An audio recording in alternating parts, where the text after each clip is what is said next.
Art is not a mirror held up to reality, but a tool with which to shape it. How fortunate I was to come upon this teaching early in my career as an artist.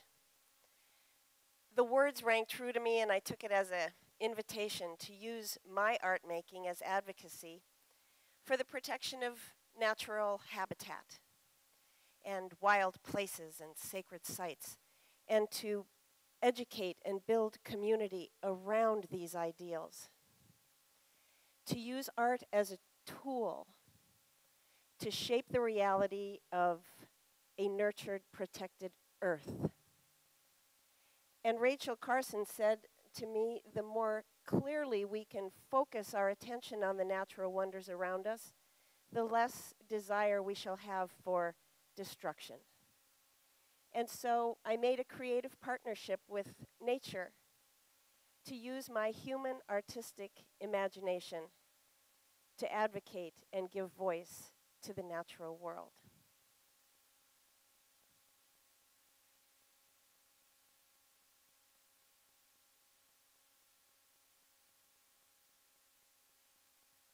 The ancient art of basketry continues to evolve, and I am honored to be part of that evolution. With the borrowing of age-old techniques, I'm able to share my vision today. I do this with respect and gratitude to the first basket makers of the globe, to those who made baskets that could walk and talk and teach. I'm influenced by the journey their baskets invoke, the journey into the natural world for a true organic aesthetic experience. The organic materials that I use keep me in touch with the land and offer me an intimacy with nature that is both tactile and intangible. Fibers from the plant world hold the stories that guide us to our true nature and encourage us to draw insight and inspiration through our still wild roots. May the alder keep us persistent as we reach our goals. May the wild grass keep us firmly rooted in love. May the nettles provide for us self-protection. And may fireweed offer us renewed energy in times of deep change. Warp and weft become yin and yang. The two opposites mesh their essence, blend their purpose, merge their power, fuse their strength. The language of weaving is a pleasure to contemplate, and when the strands come together just so, a light goes on in my heart. Beginning in 2004, I have been drawn out of my solitary studio to express my craft in an expanded way by creating intricate woven sculptures that are large scale, 6 to 15 feet. They're outdoors and accessible to the public. I can invite others to join in the creating, and then we give the big basket as a gift to the community.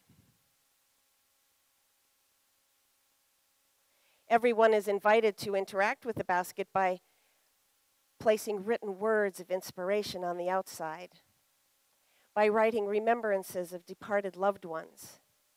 Personal sentiments are tucked inside. The plant materials become a woven canvas. Our words become woven into the design. Verse by verse, strand by strand, warp of words, weft of land. After having facilitated 20 basket sculptures in different human and plant communities, I am aware of how public art like this is valuable in bringing people together and encouraging individual and collaborative creativity, and also heightening the awareness of the natural world around us. Especially valuable are ways in which art like this can connect communities that are separated by distance.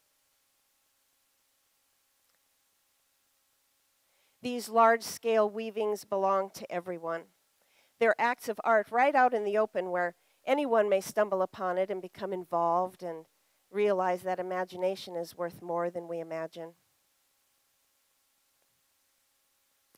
Like Ralph Waldo Emerson claimed, there are no days in life so memorable as those which vibrated to some stroke of the imagination.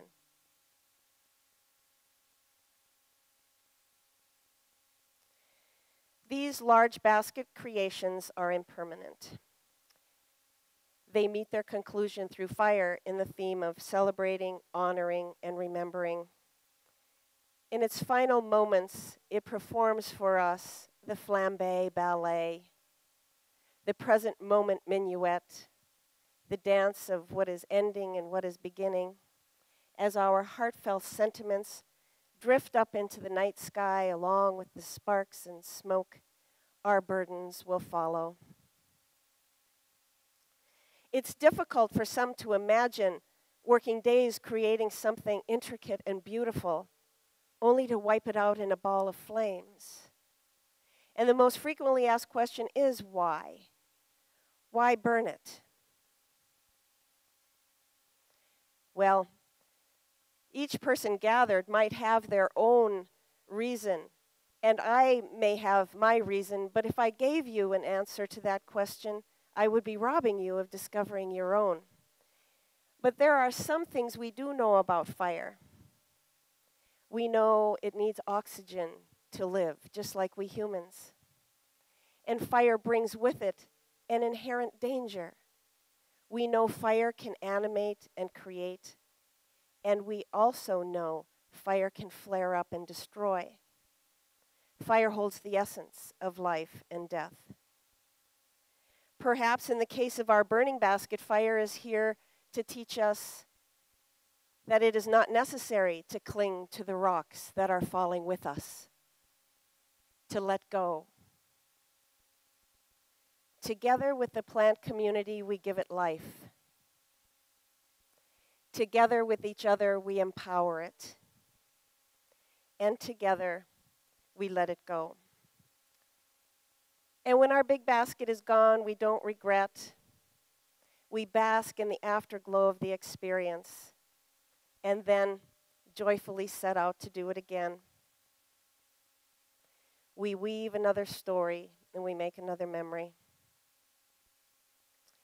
The gift is given, the warmth received. Let's stand by the fire and let the flames warm us with gratitude for life's offerings in all and every passing moment.